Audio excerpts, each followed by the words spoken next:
Bonjour! Bonjour. Salut Julien, comment tu vas aujourd'hui? Ben écoute, un petit peu stressé, je reconnais, Lina, mais écoute, ça va. Je suis frais dispo pour échanger. Je suis un peu dans le même mood que toi, un peu stressée et très contente de t'avoir avec nous aujourd'hui aussi. Bonjour à toutes et à tous, bonjour aux participants de l'audience, bienvenue dans cette Green Interview qui est la huitième édition aujourd'hui. J'ai l'occasion d'accueillir Julien Willem pour une édition intitulée Plus qu'un code en bout de chaîne. Avant de rentrer dans le vif du sujet, j'aimerais présenter d'abord qui on est, ce qu'on fait. Tout d'abord, je fais partie de la société GoMind, qui est une société de conseil en innovation qui a décidé de s'opposer à ce qui se fait dans l'industrie du conseil. On s'est extrait de cette position de simple développeur, ce qui tombe à pic avec aussi le titre, la position de cette interview, afin de remettre du sens dans le code et d'éveiller les consciences de l'ingénierie. On accompagne aujourd'hui nos clients chez eux directement dans leurs enjeux de développement web et mobile afin de les aider à se transformer de l'intérieur et qu'ils atteignent une meilleure performance éthique et sociale, d'où l'intérêt pour le numérique responsable. La Green Interview, elle va dans ce sens. Donc, c'est un média indépendant qu'on a décidé de lancer qui vise à sensibiliser les acteurs du digital. Et j'entends par là toutes les parties prenantes qui contribuent au cycle de vie du développement d'une application. Les designers, on a eu Amélie sur la précédente édition, les DevOps, QA, développeurs, etc. Voilà pour la partie introductive. Je vais te laisser te présenter, Julien aussi. Qui es-tu et quelle est l'origine de ton combat? Merci Lina. J'en profite pour saluer Amélie qui peut-être nous regarde et que j'ai eu plaisir à regarder la dernière fois. En ce qui me concerne, donc je m'appelle Julien Willem, comme tu l'as dit. J'ai plusieurs casquettes puisqu'aujourd'hui je travaille pour Temesis, qui est un cabinet de conseil sur la partie numérique où on intervient notamment sur les pôles accessibilité, éco-conception et respect de la vie privée, le RGPD notamment. Et donc moi je suis au pôle éco-conception auprès de Christophe Clouzot, que certains connaissent peut-être. Je fais, donc j'ai plusieurs casquettes. Ce que je fais notamment, je fais de l'analyse de performance web environnementale. Donc j'évalue en fin de compte le degré d'éco-conception de services numériques. Je fais également de la formation en éco-conception de services numériques, donc que ce soit sur la partie développement et tout bientôt sur la partie audit. Attention, c'est une petite nouvelle que je vous annonce. Et je fais également du développement web, bien sûr, puisque je viens vraiment de ce milieu-là. Même si chez Temesis, on ne fait pas forcément d'opérationnel sur cette partie-là, mais j'en fais quand même, ne serait-ce qu'en interne, parce que j'adore ça. Et puis aussi à côté, en tant que freelance, sur mon temps libre, ça m'arrive également. D'accord.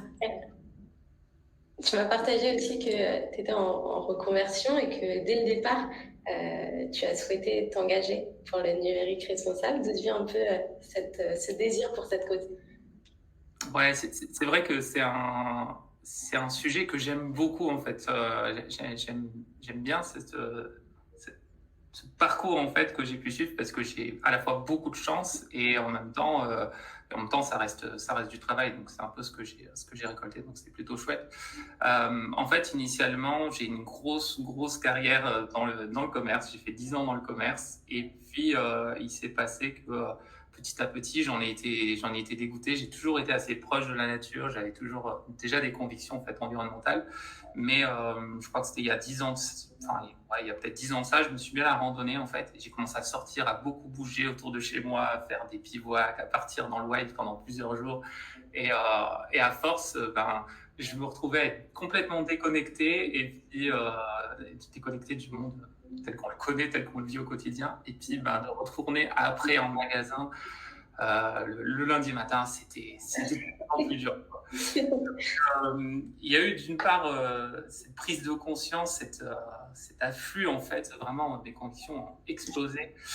Et ce qui s'est passé aussi, c'est que j'ai appris le développement web de façon complètement autodidacte sur mon temps libre. Donc j'étais un peu coincé le midi sur la pause, je ne pouvais pas rentrer chez moi, donc j'ai appris le web comme ça en surface. J'étais au milieu des gens qui passaient dans la grande surface, j'avais ma tablette et puis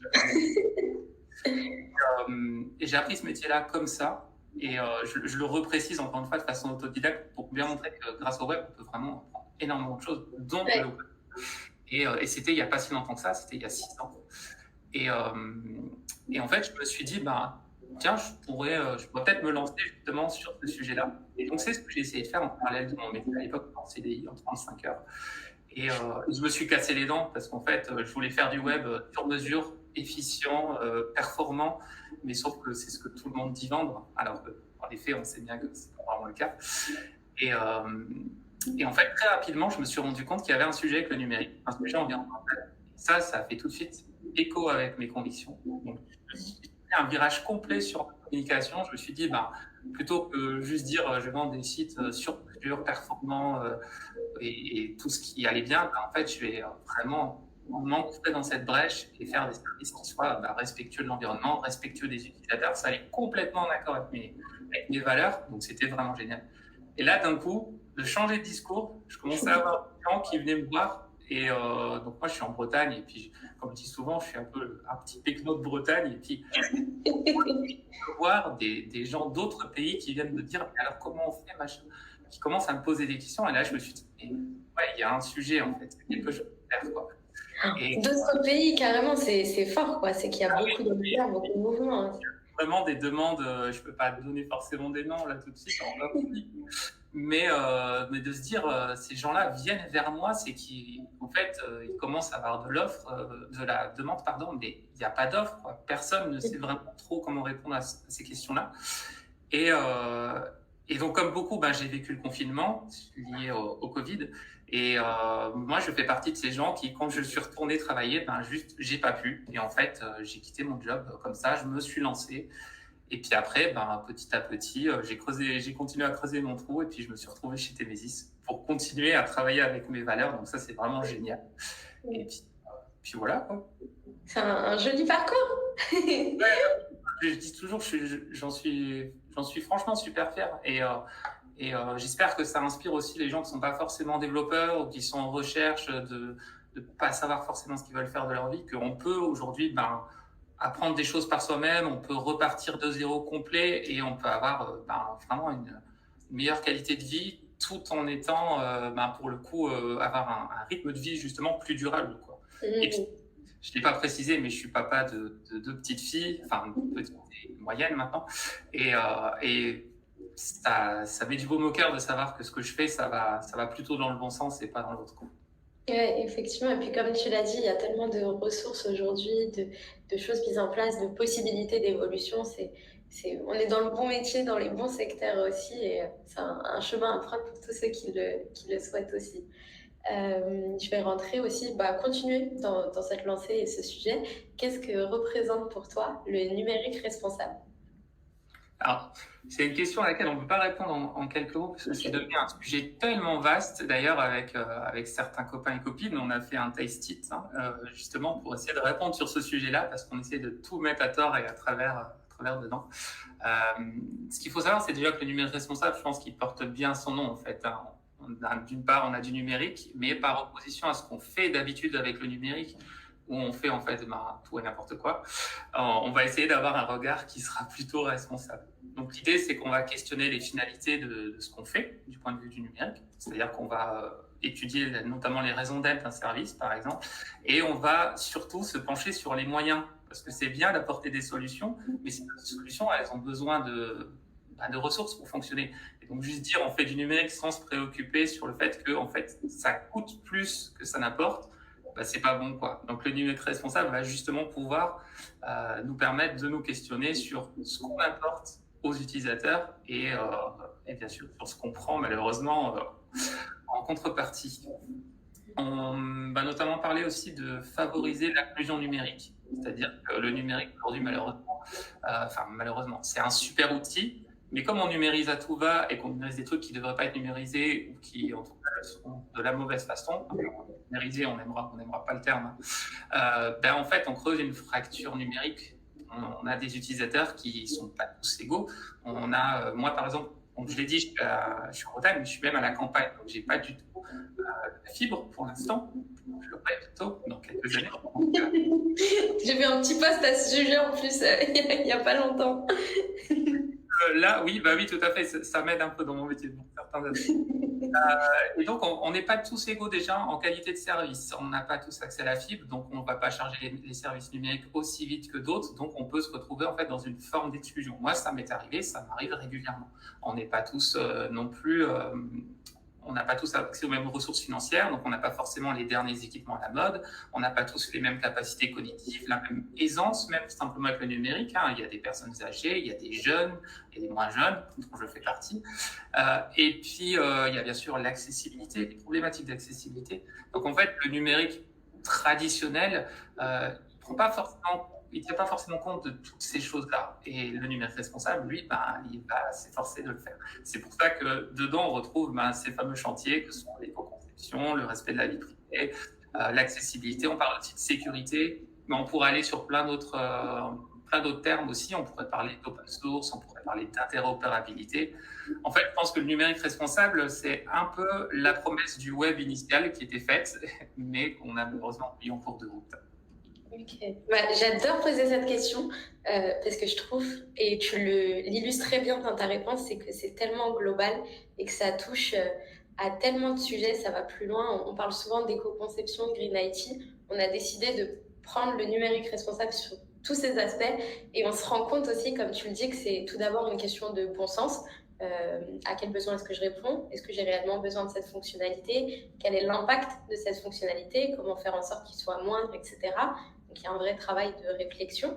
Et c'est aussi une question d'inclusion du numérique. Et en fin de compte, c'est super important parce qu'on développe des produits, des sites internet pour des gens. En fin de compte, c'est nécessaire de faire en sorte que tout le monde puisse y accéder.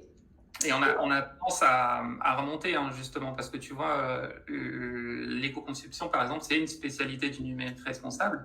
Mais en fait, quand tu fais l'éco-conception, tu le fais pour des raisons environnementales. Donc, tu peux pas dire d'un côté, je vais me préoccuper de l'environnement, mais par contre, je me moque complètement des gens qui sont en situation de handicap, tu vois. Donc, fatalement, si tu commences déjà à toucher un de ces sujets-là, sachant que tu as plein de choses qui sont interdépendants, comme des engrenages, en fait, tu tournes un truc, tu as plein d'autres trucs qui tournent autour. Il paraît aujourd'hui délirant, en fait, de s'intéresser à une de ces familles presque du numérique responsable sans forcément remonter et aller voir les autres sujets. Parce que c'est voir le web toujours le numérique avec des œillères et c'est un peu triste, quoi. Ouais, mais c'est souvent comme ça que ça se passe. En fin de compte, on met les pieds dans l'un parce qu'on est sensible à une cause. Ça peut être l'inclusion, ça peut être la question du handicap. Et après, on se rend compte qu'on peut aller plus loin et petit à petit, on tire le fil et on se retrouve à aborder énormément de sujets qui rentrent dans cette thématique. Je trouve ça très beau. Et concernant l'éco-conception maintenant, à proprement parler, quelle serait ta définition là-dessus? Ouais, là-dessus, c'est vrai que c'est un sujet dont je parle beaucoup vu que c'est mon corps de métier. Alors, j'ai des définitions types, mais j'ai décidé de sortir un petit peu de mes clous habituels. Mais en gros, c'est pas très compliqué à comprendre. L'éco-conception, c'est quoi? Alors, là, c'est un peu l'aspect plutôt technique, mais on va rentrer dans le détail après. L'idée, ça va être vraiment d'apporter à nos utilisateurs ce dont ils ont besoin, donc ni plus ni moins, et au moment où ils en ont besoin, ça aussi c'est important, mais il faut aussi tenir compte des équipements des utilisateurs en question, parce que si on veut proposer un service, quand on va l'utiliser sur desktop, sur ordinateur, sur mobile ou sur tablette, ce ne sera pas forcément les mêmes contraintes techniques derrière, on n'a pas besoin d'envoyer les mêmes tailles d'images, les mêmes vidéos, ni même des fois les mêmes fonctionnalités, donc il faut bien sûr en tenir compte. La démarche d'éco-conception, alors pourquoi on fait ça? Là, on part du principe qu'il n'y avait pas de sensibilisation avant sur les utilisateurs, mais aujourd'hui, donc le numérique, on a un problème avec. Notre problème, il est qu'on consomme trop de numérique, on produit notamment trop de ressources, d'équipements utilisateurs, et tout ça, ça exerce une tension sur l'environnement qui est très très forte. Donc l'objectif numéro 2, mais c'est un des objectifs de l'éco-conception, c'est justement de permettre aux utilisateurs de garder plus longtemps leurs équipements. On se dit qu'en fait, si on réduit la consommation énergétique et data de nos services numériques, typiquement en faisant de l'éco-conception, on va pouvoir utiliser des terminaux d'ancienne génération. En tout cas, on va pouvoir faire vieillir plus facilement le parc qui existe déjà. Donc, que ce soit en première main, en seconde main, en occasion, etc. Et donc, l'idée, c'est que là, on a vraiment un impact qui est très, très fort, à la fois sur la consommation énergétique. En France, on a un mix décarboné, un nucléaire grâce au nucléaire. Mais c'est pas pareil, on n'est pas tous égaux selon les pays. Et au niveau des équipements, la production de nos équipements utilisateurs, des équipements en tout cas du numérique, c'est quand même 70-80% de la pollution numérique aujourd'hui. Donc si on arrive en plus à endiguer un peu ce flux-là en faisant de l'éco-conception, c'est juste génial. Et il y a un troisième aspect que j'ai évoqué déjà un petit peu avant, c'est le fait que nos utilisateurs ne sont pas tous égaux. Donc en fait, si nos services ils sont hyper élitistes, si par exemple, c'est l'exemple que je donne toujours, mais s'il faut avoir le dernier iPhone, avoir fait Bac+6 et qu'il faut avoir la fibre pour accéder, je sais pas moi, au service des impôts par exemple, on risque d'avoir pas mal de gens sur le côté et ce serait bien sûr dommage, quoi. C'est drôle que tu cites le service des impôts spécifiquement. On a eu une interview avec Lison Fanuel aussi, développeuse et psychologue, qui a fait des études de développement et de psychologie plutôt. Elle citait, il me semble, exactement le même exemple du site internet des impôts. Donc je pense qu'il y a quelque chose à faire sur ce sujet-là. Non, mais là, c'était vraiment un exemple grand public que je prenais dans le sens par rapport à la masse d'utilisateurs, parce qu'il y a beaucoup d'utilisateurs en plus en ce moment.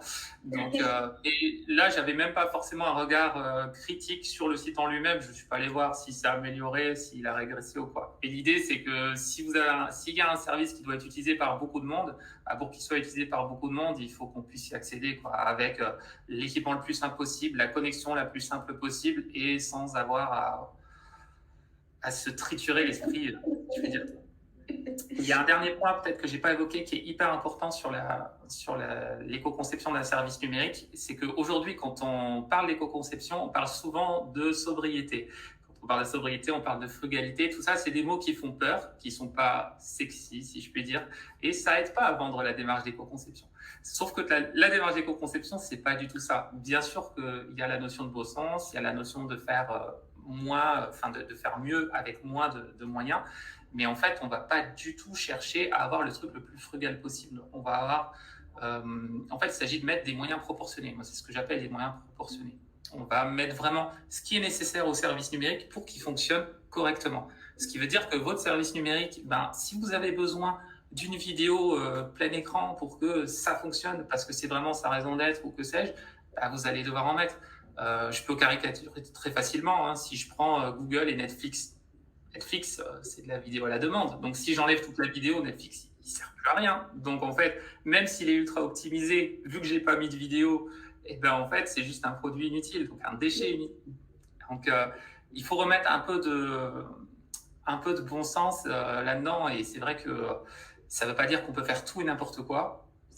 Il y a des garanties à prendre, et il y a des choix qu'on est obligé de botter en touche, tout ça. Mais ça veut surtout dire qu'il y a un truc dont on doit faire très attention, c'est l'intention. Parce que les services numériques ne répondent pas tous aux mêmes besoins. Et donc, l'éco-conception, elles doivent en tenir compte.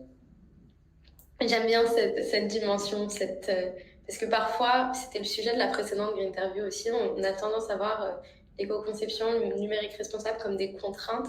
Et c'est pas toujours le cas, quoi. Il y a plus que ça. C'est pas non, ne fais pas ci ou non, ne fais pas ça, mais ça reste une question, encore une fois, de bon sens et de quelles sont les démarches qui répondent à un réel besoin et comment faire en sorte de diminuer l'impact de mon produit en fin de compte. Tu me parlais de chiffres sur le poids du numérique en termes d'empreinte carbone, de choses un peu comme ça. Quels sont aujourd'hui les outils et les techniques que tu utilises pour évaluer cette empreinte environnementale? Alors, je dirais qu'il y a deux écoles en fait, deux écoles là-dessus. Aujourd'hui, c'est compliqué en fait d'évaluer l'empreinte environnementale d'un service numérique, tout simplement parce que il y a les trois tiers du numérique. Donc d'un côté, on a des utilisateurs, on a au milieu des infrastructures réseau, et de l'autre côté, on a des centres de données. Donc en fait, quand on veut évaluer l'impact d'un service numérique, il faudrait pouvoir avoir des indicateurs sur toute cette chaîne. Sauf qu'aujourd'hui, dans le meilleur des cas, si vous voulez mesurer un truc, vous avez juste votre téléphone, votre ordinateur. Les infrastructures réseau, vous n'y avez jamais accès. Et les centres de données, éventuellement, oui, si vous êtes vous-même un hébergeur, vous pouvez y accéder, ou si l'hébergeur vous communique certains indicateurs. Mais aujourd'hui, ça reste encore très, très minoritaire, très fermé, quoi. Donc, ce qu'il faut savoir, c'est que tout ce qu'on fait en termes d'évaluation aujourd'hui, ça reste du doigt mouillé. Il y a toujours matière à s'améliorer parce que malheureusement, on manque d'indicateurs, on manque de précision. Mais néanmoins, on a des outils qui existent. L'idée, c'est que c'est toujours pareil, quand on fait des mesures, enfin, on a un outil, il faut s'en tenir à cet outil-là, et après, on peut évaluer si on progresse ou si on régresse. Donc, je disais qu'il y a deux écoles, parce qu'on a d'une part des outils qu'on va dire de diagnostic automatisé qu'on va pouvoir utiliser. Ce serait par exemple EcoIndex, qui est le plus connu, EcoGradder, Website Carbone, ne serait-ce que pour la partie environnementale. Et ces outils-là vont permettre d'obtenir des notes, souvent, des notes. Mais ces notes, alors, elles ont je dirais que la plus-value de ces services, c'est qu'ils sont, ils sont plutôt grand public, hein, n'importe qui peut s'en servir. C'est d'excellents vecteurs de sensibilisation aussi, parce qu'ils vont dire, votre site, c'est bien, c'est pas bien, tout ça. Mais le problème, c'est que justement, les indicateurs qu'ils vont regarder ne sont pas toujours pertinents, ne sont pas toujours pareils. D'un service à un autre, là, je parlais d'EcoIndex, EcoGradder, par exemple, ils ne vont pas regarder les mêmes indicateurs. La façon dont ils vont évaluer l'impact environnemental ne va pas reposer non plus sur la même formule. Sur EcoIndex, par exemple, c'est l'algorithme d'EcoIndex, alors que sur EcoGradder, ils vont utiliser une librairie qui s'appelle CO2.js. Ils vont être EcoGradder va être monocritère, par exemple, il va parler que d'émissions d'équivalent CO2, alors qu'il faudrait idéalement aller plus loin que juste ce facteur-là. Donc en fait, c'est très bien pour le grand public, c'est très bien pour avoir une première image, se dire il y a un problème, etc. Mais le problème, c'est que les résultats sont trop... il y a vraiment une trop grosse disparité des résultats en fait entre tous ces services, et surtout, c'est ce que j'ai évoqué avant, ils ne tiennent pas compte de l'intention. C'est-à-dire que votre service numérique, même si vous l'engagez dans une démarche d'éco-conception et que, si vous avez dit avant, vous êtes obligé de mettre une vidéo ou de mettre un composant qui est lourd parce qu'en fait, c'est ce qui fait tout. Oui, c'est cité. En fait, vous allez être pénalisé. Vous pouvez avoir travaillé toutes vos démarches sur l'ensemble du cycle de vie du produit, vous serez malgré tout pénalisé. Ce qui nous amène donc à la deuxième école, et ça c'est plus l'école à laquelle je contribue et celle où je m'éclate le plus, c'est vraiment la mesure par soi-même en fait. Alors, ça ne veut pas dire que tout est obligé d'être manuel, on peut automatiser des choses, mais l'idée c'est que en fait, on peut fixer soi-même des seuils. Il faut fixer soi-même des seuils, il faut fixer soi-même des seuils qui soient réalistes par rapport à notre service numérique. On ne peut pas dire mon service, il faut qu'il fasse moins de 4 mégas ou moins de 6 mégas et ce sera pareil pour tous les services. Non, c'est ce service-là, pour cette page-là, pour ce cas de figure-là.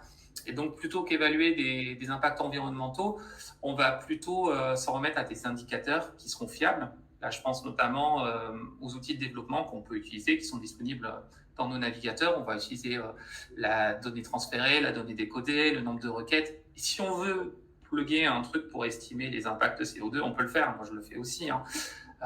Mais l'idée, c'est qu'en fait, quand on fait de la mesure, notre service, on sait qu'il fonctionne à un instant T, on sait qu'il va consommer tant de requêtes, tant de données, etc. On peut multiplier les critères.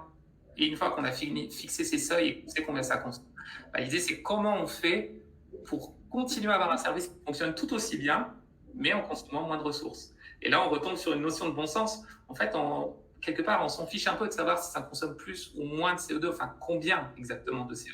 L'idée, c'est que si je peux faire la même chose avec moins de données, avec moins de requêtes, avec moins de ressources, fatalement, c'est que c'est plus vertueux, en fait. C'est tout bête. Ok. Merci pour ta réponse. Je comprends qu'il y a encore beaucoup de contraintes, d'obstacles sur la mesure parce que les critères ne sont pas les mêmes d'un outil à un autre et c'est intéressant d'explorer la piste soi-même sur vraiment faire ce travail de où est-ce que je souhaite réduire mon impact, des choses un peu plus comme ça, que ça vienne de soi aussi. Et j'ai une... Oui. Oui, non, mais j'allais dire que je me rends compte que du coup, pour valoriser en fait justement pour valoriser le travail qu'on peut faire, c'est pour ça qu'on interroge aujourd'hui la démarche. On n'interroge pas de moins en moins en fait le service en lui-même. On va vraiment aller challenger toute la démarche, tout l'ensemble du cycle de vie du produit. Et c'est pour ça qu'on a le référentiel général d'éco-conception de services numériques qui a été créé, qui va passer là en version officielle ARCEP version 1 sous peu. Et c'est vraiment l'intérêt de ce référentiel. On va le partager aussi dans les commentaires. Il y a des ressources que tu as mentionnées. Vous pouvez retrouver les liens. Et il y aura aussi celui du RGESN, un peu le dernier gros chantier en date. Est-ce que tu veux nous partager plus de mots là-dessus ? Le RGSN, qu'est-ce qu'il fait? C'est qu'en fin de compte, c'est un référentiel qui va permettre d'interroger vraiment l'ensemble du cycle de vie d'un produit, donc que ce soit la conception, la réalisation, l'hébergeur, etc. Et l'intérêt, c'est que, ce que je trouve bien, moi, avec ce référentiel-là, c'est que justement, il a bien compris qu'un service numérique, c'était pas des seuils qui sont prédéterminés et qui seront pareils pour tout le monde. Typiquement, on a des critères qui vont interroger, avez-vous défini un nombre max de requêtes, un nombre max de données? Et est-ce qu'on s'y astreint? Mais il va pas dire c'est temps ou c'est temps. Il va vraiment, avoir cette ouverture. Et du coup, les gens s'interrogent de se dire, oui, il faut qu'on fixe ces seuils-là par nous-mêmes. Et pour beaucoup de choses, on est un peu dans cette approche. On n'enferme pas, en fait, dans des critères. On est vraiment pour l'ouverture, pour aller éveiller, les sujets qui ont sens, qui font sens. Et oui, ce référentiel-là, de toute façon, comme je disais, il scope l'ensemble du cycle de vie d'un produit, et c'est tant mieux, parce que c'est quand même aussi le sujet du jour, parce qu'en fait, on a tous des responsabilités dans la conception d'un service numérique. Donc, moi, ce que j'isole, par exemple, dans les phases de conception, on a la réflexion, la conception, que ce soit expérience utilisateur ou interface utilisateur, le développement, la mise en ligne, donc là, ça correspond à l'hébergement, l'exploitation et la fin de vie. Et en fait, aujourd'hui, on a tendance à croire que c'est les développeurs qui vont devoir gérer l'éco-conception du service numérique ou un autre cœur de métier, que sais-je. Mais en fait, pas du tout. En fait, tout le monde doit s'y mettre, tout le monde est responsable. Si je donne quelques exemples très rapidement, la réflexion, donc ça va être le porteur de projet. Le porteur de projet, il vient avec un projet, avec une idée. Et donc, son idée, je suis désolé parce que je vais le dire crûment, mais en fait, son idée, si c'est de la merde, juste il faut dire on n'y va pas, quoi. Donc, il faut challenger l'idée, il faut réfléchir aux utilisateurs auxquels on s'adresse, comment on va s'adresser à ces utilisateurs. Parce que typiquement, selon les utilisateurs, on va peut-être pas répondre de la même façon. Si on s'adresse à des seniors, on va pas penser le service numérique de la même façon que si on s'adressait à des ados, par exemple. Donc, cette phase-là est importante, forcément, en réflexion. Sur la conception, expérience utilisateur, interface utilisateur, là aussi, il y a beaucoup de sujets, puisque les parcours, c'est ce qui va permettre aux utilisateurs d'aller le plus vite là où ils sont censés aller. Donc, forcément, il y a des réflexions qui sont très importantes là, à ce niveau-là. Et sur l'interface utilisateur, c'est toujours pareil. Plus on en met dans l'interface utilisateur, plus derrière, côté technique, il va falloir mettre ces choses-là, les optimiser. Et puis, tout ça, on sait que ça a un budget, on sait que ça a un impact. Et ça nous ramène directement forcément aux développeurs qui, eux, doivent faire preuve d'excellence technique, parce qu'en fait, un service numérique, et c'est aussi pour ça que j'ai autant adhéré en fait au web quand j'ai appris le web, c'est qu'il y a mille et une façons de faire la même chose. Alors, c'est à la fois un positif, mais quelque part peut-être un aspect, une limitation, un aspect négatif de cet écosystème. Et donc, on peut tout à fait développer ce service de façon à ce qu'en surface, ce que l'utilisateur va voir fonctionne, mais derrière, ça peut être franchement dégueu, quoi. Donc, le développeur a de grandes responsabilités. Mise en ligne, l'hébergement, typiquement, tous les hébergeurs ne se valent pas. Aujourd'hui, l'énergie, elle coûte de plus en plus cher. De toute façon, pour rester compétitif, les hébergeurs sont obligés de faire plein d'efforts pour réduire leur coût énergétique. Mais ça ne se limite pas à ça. Déjà, tous les hébergeurs n'hébergent pas en France, donc ceux qui sont bas carbone, tant mieux pour eux, mais pour les autres, c'est plus compliqué. Mais surtout, après, il y a la politique de gestion des équipements, la façon dont ils communiquent justement sur ce qu'ils font ou sur ce qu'ils ne font pas. Et tout ça, c'est important de le prendre en compte quand on met en ligne un service numérique, parce qu'il ne reste pas tout seul proprement sur tout sagement sur notre équipement à nous. Il faut qu'il soit partagé, bien sûr, avec tous les utilisateurs. L'exploitation, donc là, c'est au niveau de la contribution, notamment, on a très souvent des services numériques qui sont mis à disposition d'utilisateurs qui sont des contributeurs, en fait, non techniques, et qui vont ajouter du contenu. Le problème, c'est que ces personnes-là sont rarement, donc, comme j'ai dit, techniques, et sont souvent amenées à faire tout et n'importe quoi. D'où un petit retour sur les développeurs qui doivent leur mettre autant que possible des garde-fous, bien sûr, pour éviter qu'ils puissent faire n'importe quoi. Et en réflexion, bien sûr, avec les gens qui sont tout dans le projet, essayer de faire dès le départ en sorte que le droit soit limité, en fait, à l'essentiel. Très rapidement, la fin de vie, l'idée, c'est que si le service numérique, tout simplement, est plus utile, on ne va pas le laisser pourrir sur le web. Le web, ce n'est pas une poubelle, c'est quelque chose de vivant, certes, mais ce n'est pas une poubelle. Donc, il faut qu'on décommissionne toutes les fonctionnalités qui ne servent à rien et puis qu'on enlève les environnements qui servent à rien. Si c'est un projet open source, ça peut être intéressant d'essayer des documentations en ligne, etc. Donc, en fait, on a tous des choses à faire sur l'ensemble du cycle de vie. On ne peut pas juste se dire c'est la responsabilité d'un tel ou d'un tel. Non, il faut tous prendre ses responsabilités et il faut communiquer entre nous parce qu'en fait, on a des choses qui vont influer les autres corps de métier. Ça, c'est important. Ok, c'est ce que je retiens de ta réponse aussi, c'est que c'est une responsabilité commune et partagée. Non, ça ne concerne pas que les devs. Oui, ils ont un rôle à jouer là-dessus. Et ce rôle va même au-delà, comme tu l'as dit, de l'exécution technique pure et dure, parce qu'il y a tout l'aspect aussi communication, le partage des bonnes pratiques, des moins bonnes pratiques et tout un effort de sensibilisation en fin de compte, pour un effort de sensibilisation pour que les équipes soient alignées là-dessus. Ouais, et j'aurais même tendance à dire que c'est les développeurs qui en fait ont presque le plus de responsabilités parce que c'est eux qui vont savoir, qui vont avoir connaissance de la faisabilité technique, du coût énergétique de certaines choses. Et donc, c'est à eux de mettre des vétos sur certains trucs en disant, bah non, là, on sait que c'est juste pas possible, ou même de proposer des solutions, des alternatives, justement, pour avoir des pistes qui soient peut-être plus soutenables, quoi. Et, parce que souvent, les gens arrivent en disant, je veux ça, je veux ça, je veux ça, mais ils n'ont aucune conscience, en fait, de comment ça va fonctionner derrière. Ils veulent juste un truc qui marche, mais ils ne connaissent pas les moyens qui vont arriver derrière. Et donc, cette connaissance technique, du coup, de ce qu'il faut réellement, elle repose chez les devs. Et c'est peut-être à eux d'être les plus présents sur l'ensemble du cycle. Et puis, je rajouterais une chose aussi, c'est que en tant que non-dev, il se passe tellement de choses sur les sites internet, c'est tellement simple de se dire mais je veux la même chose, sans se rendre compte en fait que oui, la même chose c'est possible, mais que ça a un poids, et ce poids c'est temps, c'est temps, c'est temps. Ok, donc en fait, de faire ce travail-là de communication, ça permet à tout le monde d'être conscient des enjeux environnementaux derrière et de pas se laisser aller à toutes les premières idées les plus folles, les plus extravagantes en termes de design, fonctionnalité. Et tu vois, le point que tu mentionnes là, c'est hyper intéressant, c'est le fait que les gens voient des choses et ils veulent absolument la même chose. Et donc, on se retrouve avec du web qui est complètement lisse parce que tout le monde veut les mêmes interfaces utilisateurs avec les mêmes fonctionnalités. Et du coup, on questionne plus du tout le besoin. Et non seulement on perd en identité, on perd en intérêt. Je veux dire, c'est comme quand on se balade dans une nouvelle ville. On arrive dans une ville où on va en voyage dans un autre pays, que sais-je. Je vous encourage pas à prendre l'avion.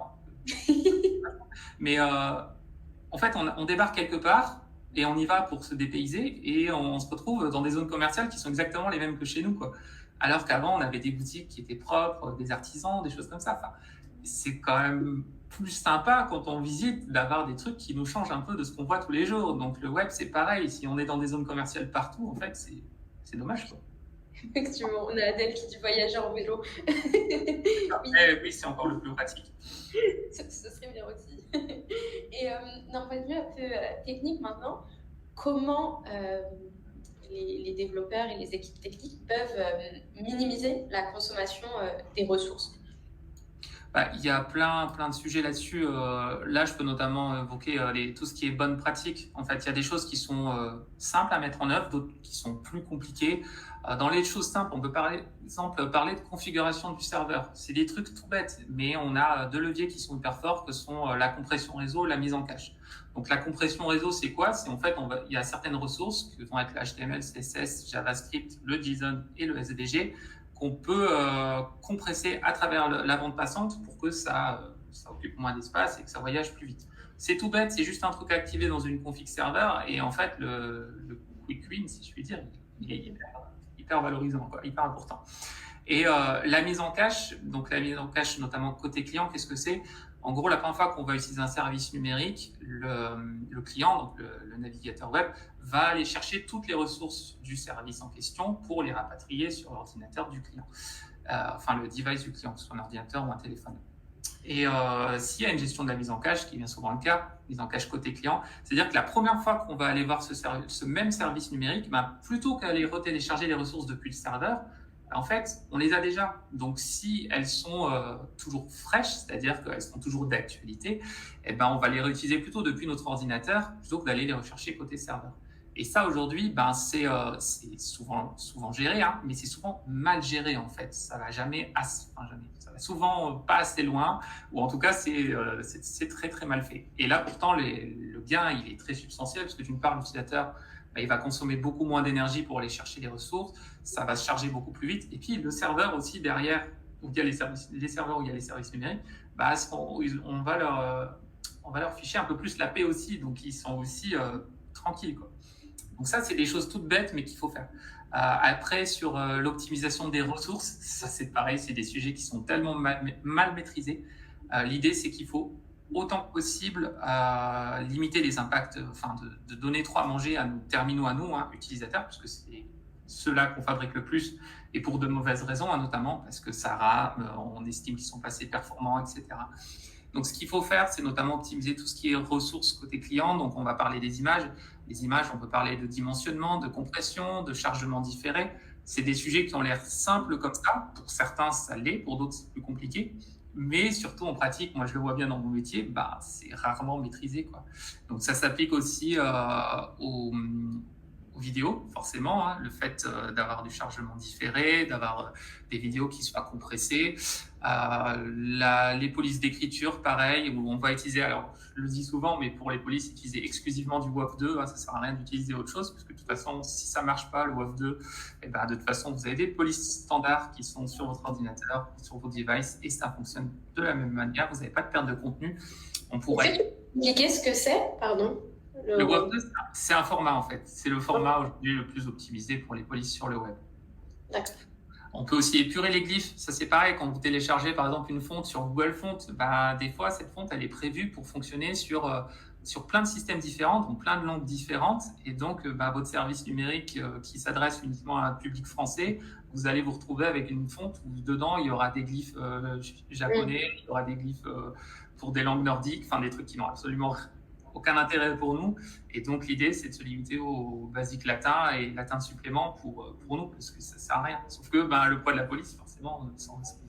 Et il y a un sujet aussi qui est hyper important sur les intégrations tierces. Aujourd'hui, on aime bien mettre des intégrations tierces partout. Et le problème, c'est que faut pas se leurrer, en fait, c'est souvent pas le fait. On peut parler de YouTube, on peut parler de Dailymotion, on peut parler de Google Maps, on peut parler de X, Twitter, tous ces trucs-là, en fait, c'est rarement performant. Ça vous amène en plus plein de problématiques d'un point de vue RGPD. Et en plus, ça peut vous faire très, très mal. Donc, il y a cet exemple que je donne régulièrement en formation, qui est l'exemple de Total, hein, qui est arrivé il y a 1 an et demi, je crois, où en fait, Total avait intégré sur la page d'accueil, Total Énergie, sur leur page d'accueil principale, donc un fil de l'époque qui était Twitter. Et sauf qu'il y a un tweet incendiaire à leur rencontre qui est remonté dans ce fil-là, qui disait en gros que Total faisait de l'argent, vendait du gaz aux Russes et faisait de l'argent sur le sang, enfin, un truc en temps de guerre, bien sûr. Et en fait, on peut pas se voir affiché première page sur un site internet. Et sauf que Google a trouvé que cette information était très instructive et donc, en fait, il l'a appris dans sa métadescription et pendant toute la matinée, en fait, la métadescription de Total Energy était Total vend du gaz aux Russes, fait de l'argent sur le sang. Et en fait, bon, quand on s'appelle Total, on n'est plus à ça près, j'ai envie de dire, mais sur d'autres boîtes, ça peut vous couler, en fait. Donc, toujours bien prendre conscience de ce qu'on fait parce qu'on ne maîtrise absolument pas du tout ces intégrations tierces-là. Elles vous desservent souvent plus qu'elles vous servent. Mais en tout cas, si vraiment vous devez en mettre, utilisez les façades. Donc une façade, c'est quoi? C'est tout simplement un composant qui va simuler, généralement c'est une image qui va simuler la fonctionnalité et l'utilisateur va devoir l'activer au clic. C'est-à-dire que c'est au moment où l'utilisateur va cliquer sur l'image qu'on va vraiment aller chercher l'intégration tierce et ça évitera déjà quelques gouffres énergétiques. Ok, merci pour le partage de ces quick wins. J'aime bien parce que c'est très précis. C'est applicable aussi sur les images, le poids, la compression, etc. J'en profite pour rappeler à notre audience qu'après chaque interview, on partage un compte-rendu écrit. On partage le replay aussi qui sera accessible. Donc vous pourrez avoir accès à ces ressources-là. Et n'hésitez pas à laisser un petit message dans le chat pour pouvoir recevoir ce compte-rendu, histoire qu'on ait votre profil et qu'on puisse l'envoyer. C'est quelque chose d'écrit, donc ça permet d'avoir toutes les infos au même endroit. J'aimerais te poser une dernière petite question avant de passer aux questions de l'audience. C'est comment faire pour réagir face aux objections et aux contraintes qui sont imposées par le projet? Bah, ça rejoint un peu ce que je disais tout à l'heure quand je disais que l'éco-conception avait mauvaise presse. C'est pour ça que les gens freinent des deux fers, c'est parce que tout simplement ça n'a pas bonne presse. Ce qu'il faut savoir, c'est que faire de l'éco-conception, tout comme de l'accessibilité, en fin de compte, ça ne coûte pas plus cher. Ça coûte plus cher si vous le faites après coup, forcément, mais ça ne coûte pas plus cher. L'idée, c'est de se poser les bonnes questions dès le départ. Si vous le faites dès le départ, il n'y a aucun problème, ça ne va pas vous coûter plus cher, en tout cas très peu, et même ça va vous faire gagner de l'argent. Typiquement, quand on est dans une démarche d'éco-conception où on va challenger nos fameuses fonctionnalités, si on le fait bien, plutôt que développer des fonctionnalités derrière qui vont être compliquées à optimiser, qui vont être faillibles, qui vont augmenter notre surface d'attaque, on va se retrouver avec ces fonctionnalités-là en moins, donc on aura réduit notre surface d'attaque. Donc notre service, il va durer plus longtemps avec des coûts de maintenabilité moindres, il va être plus pérenne en fait, il va être moins vulnérable, et tout ça, c'est hyper important. Il y a aussi l'aspect public. Je parlais tout à l'heure des disparités de public utilisateur, des classes utilisateurs. Encore une fois, l'accès au réseau, les équipements, les capacités cognitives, etc. etc. Aujourd'hui, si votre service numérique, encore, je reprends le terme, il est élitiste, c'est tout un public auquel on se ferme. Donc faire de l'éco-conception, faire du numérique responsable, même au sens large, c'est aussi ouvrir ce service numérique-là à plus de monde, donc augmenter un peu le vivier d'opportunités. Alors ça ne veut pas dire que l'idée c'est pas de faire plus de business en fait, parce que j'aime pas trop ce terme-là, mais en tout cas vous allez avoir dans tous les cas plus de gens qui rentrent dans votre entonnoir, parce que les conversions, c'est généralement ce qu'on cherche à faire sur le web. Comment ça marche des conversions? Vous avez un entonnoir, donc en haut vous avez les gens qui rentrent et en bas vous en avez certains qui seront convertis ou pas, et les autres on ne sait pas où ils passent. Et en fait l'école de l'entonnoir, il est réduit parce qu'encore une fois, il faut la fibre, le dernier iPhone, etc. Moins vous avez de gens en bout d'entonnoir, c'est juste mathématique. Et donc, le fait d'ouvrir son service numérique, ça vous permet d'avoir plus de gens en haut et donc plus de gens en bas. Donc, il y a de vrais enjeux économiques, que ce soit sur le public qu'on va pouvoir toucher, sur le fait qu'on va avoir des coûts de maintenance, des coûts d'infrastructure qui seront vraiment moindres. Ça, c'est des trucs qui sont vérifiés. Hein. Et puis, il ne faut pas oublier qu'aujourd'hui, en fait, on parle de plus en plus des problématiques environnementales au sens large. Et donc, il y a déjà des consommateurs, des consommateurs qui font la différence, la distinction entre des solutions, des services qui vont dans le bon sens et celles qui ne vont pas dans le bon sens. Et donc, forcément, vous avez deux boîtes à proposition de valeur égale, mais que vous en avez une qui dit moi je me soucie de l'environnement et l'autre qui dit moi je m'en fiche, moi j'irai vers celle qui choisit, qui fait quelque chose, quoi. Et de plus en plus de gens vont réfléchir comme ça. Donc, ne serait-ce que pour rester dans la course, on le voit d'ailleurs déjà dans les appels d'offres sur la conception. Le RGESN fait son entrée d'ailleurs avec les appels d'offres de l'ADEME, par exemple. Et ne serait-ce que pour rester compétitif, ne serait-ce que rester dans la course, il faut s'y mettre. Ouais, c'est une nécessité, hein. Oui. Et qui a plus d'avantages que d'inconvénients, surtout lorsque c'est pas de la... Et puis, il y a des contraintes légales aussi qui arrivent, de toute façon, puisque la sortie de la version 1 du RGESN coïncide avec le fait que ce référentiel est inscrit dans la loi REEN, donc va entrer en vigueur au même titre que le RG2A et va devenir une obligation. On n'a pas tous les contours encore de la mise en œuvre, mais c'est ça. Il est temps de s'y mettre. Merci beaucoup Julien pour tous tes apports, pour tes réponses très complètes. Je te propose qu'on prenne du temps pour l'audience aussi. Il y a eu des questions qui sont apparues au fil de la conversation. Je remonte un petit peu. Il y en avait une notamment sur... ok, donc on va prendre celle qui s'est affichée tout de suite, ce sera plus simple. Tu parlais de mise en cache. Penses-tu qu'on doit sensibiliser les utilisateurs? Et si oui, comment? Alors, ce n'est pas les utilisateurs qu'il faut sensibiliser, parce que ce n'est pas eux qui gèrent la mise en cache, c'est les développeurs. Mais le travail de le travail de formation qui doit être fait, c'est sur la maîtrise en fait de ce sujet-là. Parce que ce qui fait peur aujourd'hui beaucoup, et je sais parce que j'en suis passé par là en tant qu'autodidacte, mais en tant que dev tout simplement, c'est que en fait la mise en cache, ça veut dire que si on n'arrive pas à dire à l'utilisateur, au navigateur de l'utilisateur que l'information a changé, il va garder l'ancienne information. Et c'est ça qui fait peur aujourd'hui, parce qu'on ne comprend pas tout à fait les mécanismes d'eux. Et pourtant, les mécanismes sont très très simples à comprendre.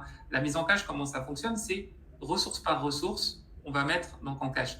Et en fait, ça fonctionne avec une URL. C'est-à-dire que si j'ai une URL qui s'appelle https://bibi.css.fr par exemple, je donne des noms n'importe quoi. C'est parce que je n'ai pas de sur ça. Je vais reprendre l'exemple. Admettons que j'ai une ressource avec un fichier qui s'appelle style CSS. Si je veux mettre à jour cette ressource-là côté client, en fait, il me suffirait de renommer cette ressource en style 1.css. Et en fait, même si j'ai demandé initialement à mettre une mise en cache qui pouvait durer jusqu'à 1 an côté utilisateur, à partir du moment où je vais changer le nom de cette ressource et pointer vers cette nouvelle ressource, pour le navigateur, c'est plus la même ressource, donc il va mettre à jour le service. Et c'est cette subtilité-là que beaucoup de techniques en fait ne connaissent pas ou en tout cas maîtrisent mal. Et ils ont peur de pousser la mise en cache parce qu'ils ont peur de se retrouver dans le cas de figure où ah merde, on a mis en cache pendant 1 an, mais là on vient de pousser un truc et c'est pas bon pour nos millions d'utilisateurs qui vont pas avoir la modif avant 1 an quoi. Donc c'est de la formation en fait qu'il faut faire. Niveau utilisateur, il n'y a rien à faire parce que les navigateurs sont déjà configurés pour en profiter. Donc c'est vraiment sur la partie dev là qu'il faut aller. D'accord, donc plutôt en amont. On avait une autre question aussi sur, tu avais mentionné Tasty. Il y a un petit doute sur l'orthographe. C'est pas tout à fait comme ça. Alors Tasty, là c'est plus Rémi Maron qui serait approprié pour en parler, puisque je crois que l'initiative vient un peu de lui. En fait, c'est une réunion un peu de gens du numérique responsable pour échanger sur ces sujets-là et puis pouvoir monter justement certains sujets. Et on avait fait une petite réunion entre nous, notamment avec Amélie, il me semble, j'ai un doute. Je ne sais plus, j'ai un doute. Et non, elle n'était pas là, pardon. Et en fait, on avait notamment évoqué la partie numérique responsable et tous les termes qu'on pouvait mettre dedans. Et puis tout ça, c'est du draft, c'est du work in progress. Mais je sais qu'il y a un apéro Tasty qui arrive, qui arrive régulièrement en fait, et ça permet de se retrouver entre nous, de discuter, de faire du relationning, de faire émerger certains sujets. C'est super intéressant. Donc ça rejoint un peu le commentaire de Olivier qui dit il faudrait inventer des écoles d'été ou d'hiver pour apprendre à maîtriser tout ça. Je suis complètement pour l'idée. Il faut effectivement beaucoup de temps moi, il m'a fallu beaucoup de temps pour maîtriser ces sujets, mais j'y suis arrivé. Mais après, comme je dis souvent, j'ai pas vraiment de mérite, puisque moi, le dev, je l'ai appris il y a 6-7 ans. Donc, en fait, je suis tombé déjà dans le web moderne, dans le HTML5 et tout. Donc, j'ai pas eu à réapprendre un métier que j'avais pas forcément mal appris, mais appris avec des techniques de l'ancien monde, si je puis dire. Donc, j'ai tout de suite pu apprendre le bon web, tout simplement. Et pour rebondir sur ce qu'a dit Olivier, je précise que je serai en juin à la version été du Summer Green et du Summer Green School, et que du coup, il y aura des choses à dire là-bas. Oui, j'espère voir cette initiative lancée. Que penses-tu de... sujet sensible pour certains développeurs, que penses-tu de l'utilisation d'un CMS et de sa relation avec l'éco-conception? Est-ce que c'est possible d'éco-concevoir sur WordPress, par exemple? Oui, mais il ne faut pas faire l'amalgame. Alors, c'est une question volontairement provocatrice, mais c'est pas grave parce qu'elle a besoin d'émerger, effectivement. Il y a 2 aspects déjà dans un service numérique. Il y a la partie visible de l'iceberg et la partie pas visible. Donc, il faut savoir que quel que soit le CMS qu'on va pouvoir prendre, en règle générale, la partie visible de l'iceberg, qui est la plus importante, parce que c'est là que les impacts clients seront, celles-ci, on peut les maîtriser complètement. C'est-à-dire que vous pouvez prendre un WordPress, par exemple, et aller pousser un thème complètement blanc avec du texte noir sur fond blanc. Et côté client, votre utilisateur, il aura un truc qui sera super light, et ça fonctionne en fait. Donc, le CMS n'est pas incompatible en cela. Là où il y a un sujet, c'est sur la partie back-end, c'est sur ce qui se passe effectivement côté serveur. Qu'est-ce qu'on met comme moyen pour faire fonctionner en fait tout ça? Et aujourd'hui, il y a plein de solutions qui existent, que ce soit des CMS ou des générateurs de sites statiques ou d'autres choses. Et en fait, la question elle est toujours la même, c'est une notion de bon sens, c'est d'utiliser le bon outil pour le bon besoin. Pour rester sur WordPress, c'est ce que je dis tout le temps, hein. Moi, WordPress, ça me dérange pas du tout. Ce qui me dérange, c'est l'approche WordPress systématique. C'est-à-dire que WordPress, c'est du PHP, c'est du dynamique, c'est une base de données MySQL derrière. Et en fait, tous les utilisateurs de WordPress n'ont pas besoin de ça. Il y a des utilisateurs qui ont des sites qui auraient pu être faits en statique ou avec avec un générateur ou pas, mais ou avec un CMS qui soit peut-être plus simple. Enfin, c'est vraiment toujours cette approche-là, et quelle que soit la solution, hein, que ce soit Drupal, que ce soit WordPress, que ce soit Bref, que moi j'utilise, le problème c'est d'utiliser le même outil parce qu'on est habitué à ça et qu'on a juste envie de sortir de notre zone de confort. Donc non, les CMS permettent de faire de l'éco-conception, mais il faut choisir le bon outil, et puis c'est ça en fait. Et plutôt réfléchir au cas par cas en fin de compte. C'est ça. On a toujours tendance, encore une fois, par souci de productivité, de rester sur les outils sur lesquels on est à l'aise, hein. Mais idéalement, il faut challenger ça à chaque fois. Oui. Et on continue sur la lancée de ces questions un peu très spécifiques et parfois touchy sur l'utilisation des carousels maintenant. Est-ce que tu as un regard là-dessus en termes d'éco-conception? Alors, les carousels, ça me fait gentiment sourire parce que, en fait, ils sont souvent très mal faits. C'est surtout ça le problème. Maintenant, alors, il y a des sujets d'un point de vue accessibilité. On sait que certaines études ont montré que les autres écrans sont rarement regardés. Si je m'en tiens purement à l'aspect fonctionnel, d'un point de vue éco-conception, j'ai aucun problème avec le carrousel. À partir du moment où le carrousel, encore une fois, il est bien fait. Ce qu'on voit souvent, c'est notamment les carousels avec les images dedans. C'est-à-dire qu'on arrive, le carrousel est chargé, on voit que l'écran numéro 1, mettons, mais en fait, il y a 4 autres écrans derrière et les 5 images, les 4 images des autres écrans sont déjà chargées. C'est ça qui est pas bon. À partir du moment où on charge l'image qui correspond à l'écran, et si on défile, là, on va charger l'autre image, ensuite, on va charger l'autre image progressivement, en fait, hein, tout simplement. Donc, on peut tout à fait être dans une logique d'éco-conception, en tout cas, on peut le faire. Ok, merci. Merci pour ta réponse très précise. Et est-ce que tu aurais des recommandations de bons CMS ou des CMS à privilégier plutôt que d'autres? Non, parce que ce sera en contradiction totale avec ce que j'ai dit juste avant, parce que le bon CMS, c'est celui qui va répondre aux bons usages. Donc, il y a des CMS qui sont plus techniques que d'autres, il y en a qui sont plus mainstream, il y en a qui sont avec des bases de données, il y en a qui sont flat file, il y a un vivier qui est vraiment important. Donc moi, juste pour faire plaisir, j'aurais envie de parler un peu du CMS translucide, parce que c'est une alternative qui est intéressante, qui est quand même connectée aux enjeux environnementaux du numérique, et qui reste avec une base de données, qui reste en PHP, mais qui au moins a le mérite d'interroger ses utilisateurs sur la partie contribution. Donc, ça me paraît intéressant de le resituer. Et après, moi, je sais que j'ai utilisé là récemment sur un projet, donc Grave CMS, qui est un CMS en flat file, donc c'est-à-dire qu'il n'y a pas de base de données. Donc, le contenu est directement avec le service. Et c'est une solution open source qui a déjà quelques années, qui a pas mal de récompenses derrière elle, qui fonctionne plutôt bien et qui répondait au projet sur lequel je suis allé. Mais bon, de là à dire qu'il y ait des bons CMS ou de mauvais CMS, non, encore une fois, c'est le bon outil pour le besoin. Ok, donc quelques pistes à creuser tout en restant conscient des enjeux et du besoin au cas par cas aussi. Je pense qu'on a fait le tour des questions de l'audience et qu'on va pouvoir... Comment ça s'écrit? Toujours ces questions d'orthographe. Non, c'est grave, G-R-A-V. Je crois que puis c'est un E, c'est Grave, hein. Grave CMS. Non, c'est G-R-A-V, ouais, grave. Ok, bon. Comme ça, on les a et on pourra les répertorier aussi dans ce petit compte rendu qu'on enverra par la suite.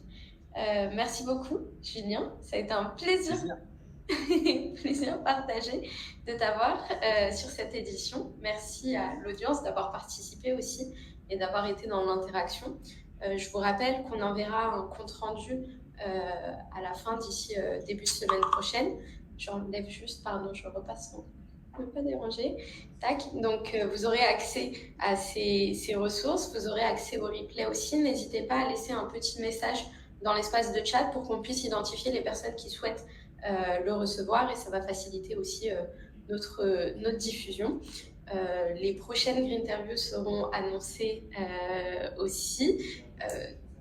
donc d'ici peu, d'ici peu, je l'espère. Donc merci à vous d'avoir participé, merci à Julien pour toutes tes ressources. Merci beaucoup de m'avoir invité et puis merci à celles et ceux qui m'ont écouté.